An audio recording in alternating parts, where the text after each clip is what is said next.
السلام عليكم ورحمة الله وبركاته.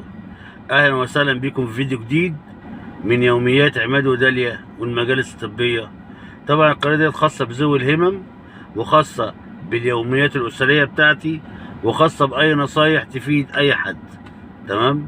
أنا من يومين شفت فيديو بيتكلم عن موضوع التلفزيون السمارت، ماشي، والحاجات اللي بتحصل والمواطن العادي مش واخد باله منها. فطبعا وجب علي ان انا اوضح لجميع اخواتي سواء معاقين او غير معاقين. تمام. طبعا التلفزيون السمارت اصلا، وبالذات التلفزيون انت بتقدر توصله على الشاشه. تمام. اولا اللي طبعا التلفزيونات دي على فكره انت ممكن تخش بيها على النت نفسه مباشره، ماشي. الحاجات دي اولا قمه الخطوره. انت لما بتوصل تليفونك على التلفزيون، طبعا التلفزيون اصلا عشان برضو متوصل بالنت، تمام، فاكيد كل بيانات تليفونك بتبقى في التلفزيون، والتلفزيون عشان موصل على النت بتبقى كل حاجه جوه تليفونك يعتبر باينه عند الطرف الثالث يعني. اوكي. طبعا من ضمن الحاجات الخطيره اصلا ان ممكن التلفزيون سمارت يبقى فيه كاميرا تسجيل. اوكي.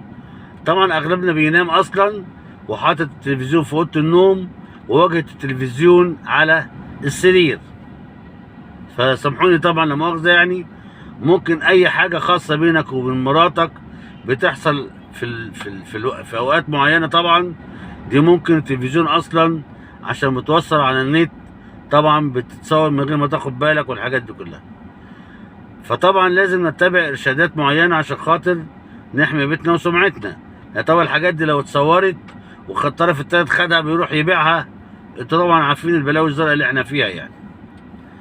فاول ارشادات، ما تجيش تقول ان انا طفيت التلفزيون بالريموت وكده الدنيا تمام. لا، برضو انت فصلت ضوء الشاشه او تشغيل الشاشه، لكن جميع الاجهزه جوه التلفزيون ما زالت شغاله زي ما هي، لان كده التلفزيون متوصل بالكهرباء، ماشي. فالقصه ان انت مش هتطفي التلفزيون بالريموت بس، لا، هتشيل فيشه التلفزيون نهائي. ده اول حل. الحل التاني ممكن تجيب لزقه غامقه تحطها عند الضوء بتاع الشاشه اللي هو بيبقى منور لما انت بتقفل التلفزيون، اللي هي اللمبه الحمراء، ماشي. ده الحل التاني.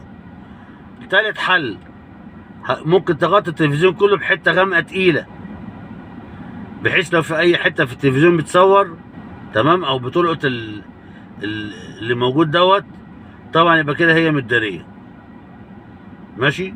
احنا كده قلنا 3 حلول. اول حل اشيل فيشه، تاني حل احط ستيكر تقيل، ماشي، او حتى زي بتاع اللي هي التعويضه بتاعت الصباع دي اللي هو لونه بني دوت، احطه على مكان الضوء بتاع الشاشه، او اغطي الشاشه كلها بحاجه غامقه، ماشي. في بقى حل رابع، ده مش هيبقى حلو لان مش هنبقى مرتاحين واحنا بنتفرج على التلفزيون. ان التلفزيون اصلا ما يتحطش في اوضه النوم اصلا، يتحط مثلا في اوضه الصالون، تمام كده. فناخد بالنا الموضوع دوت مهم. وكون بقى ان الCNN اتكلمت عليه والBBC اتكلمت عليه، اذا فالموضوع خطير. طبعا ده بيتنا وسمعتنا واسرارنا، يا ريت ناخد بالنا. التلفزيون السمارت اللي هو بيتوصل على التليفون نكون حذرين منه، لأن انت النهارده ممكن تقفل بالريموت وتسيبه وتنام برضه هيصور. تمام يا جماعه، وربنا يستر علينا وعليكم. بأمر الله الفيديو الجاي هنتكلم عن موضوع وقف خروج العربيات من بورسعيد، ماشي. هيبقى فيه فيديو قصير اللي هو اللي انا هنعمله بأمر الله الفيديو اللي جاي، وفيما بعد هنعمل فيديو تاني عن الاوضاع اللي هتبقى جديده في مجال المعاقين.